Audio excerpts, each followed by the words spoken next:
Accounts from former pupils across Britain reveal the extent to which corporal punishment formed part of everyday school life during the post-war decades. Recollections from former students describe a wide range of disciplinary practices, many of which remain vivid in memory years later. At Joseph Whitaker School in Mansfield, one former pupil recalled an entire class being caned after a fire door was opened and no individual admitted responsibility. The same former student also remembered receiving punishment for smoking in the lavatory, despite maintaining innocence. Former pupils from schools throughout the country frequently recalled individual teachers associated with strict discipline. A former pupil remembered Mrs. Johnson with mixed feelings, reflecting that while corporal punishment seemed ineffective at the time, maturity had brought a different perspective. At Kelvin High School in Belfast, memories centred upon Mrs. Mackay, a science teacher remembered as one of the few female teachers who personally administered corporal punishment. Female pupils who misbehaved were frequently sent to another teacher, known as Mrs. Gallagher, whose disciplinary reputation was well known among pupils. Another former student recalled a science teacher named Miss Pollock, remembered particularly for the cane, wrapped with string and tape, which hung beside the classroom blackboard.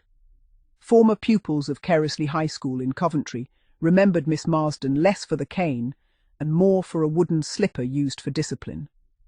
One former pupil remarked that the implement was used so frequently it seemed almost personalised.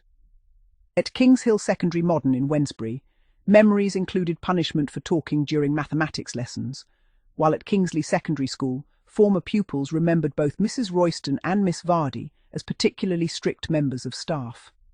One former pupil recalled receiving punishment after admitting involvement in deflating bicycle tyres. At Kings Meadow Comprehensive School in Gateshead, one former student remembered receiving the strap for leaving school grounds through a hole in the fence in order to catch a bus home. Former pupils from King Stamerton Secondary School in Plymouth recalled differing disciplinary styles among staff. While some teachers rarely punished pupils, others were remembered for frequent use of the cane. One former student remembered 6 pupils being caned together at the front of a classroom for persistent talking. Ladywood Comprehensive School in Birmingham produced memories of Mrs. Haywood, remembered for punishing pupils involved in fighting. At Laugharne High School in Northern Ireland, pupils recalled strict physical education teachers and punishments administered for offences as minor as walking on the grass. Former pupils from schools including Levant House in Chichester, Lee Park and Gateacre School in Liverpool, Lighthall School in Solihull, Limehouse School in Carlisle and Little Mead Grammar School in Chichester all recounted experiences involving slippers, rulers or canes administered for offences ranging from smoking to running along corridors. At LVS Ascot, pupils remembered occasions when entire classes received punishment together. Meanwhile, at Manor Secondary School in Aldershot, one former pupil described the headmistress as governing with exceptional strictness, recalling 2 separate occasions when corporal punishment was administered. Former pupils from Mansfield High School in Burnley remembered punishment for smoking, while at Marr College in Troon, one former pupil recalled returning to class in tears after receiving the belt. At Marshland High School in Wisbech, memories included a teacher who allowed pupils to choose which hand would receive punishment.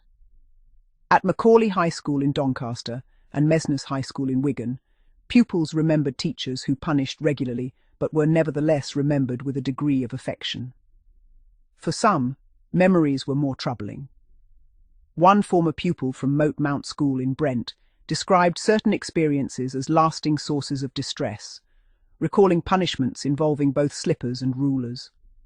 Former pupils from Monk Seaton High School in Whitley Bay remembered teachers whose disciplinary methods sometimes missed their intended target, while memories from Moorside High Schools in Manchester and Stoke included punishment for minor matters such as cosmetics or skirt length. These recollections, gathered from former pupils across many regions, illustrate an educational era in which corporal punishment was widely accepted and deeply embedded in school culture. For some, the memories are viewed with humour or nostalgia. For others, they remain far more difficult to forget.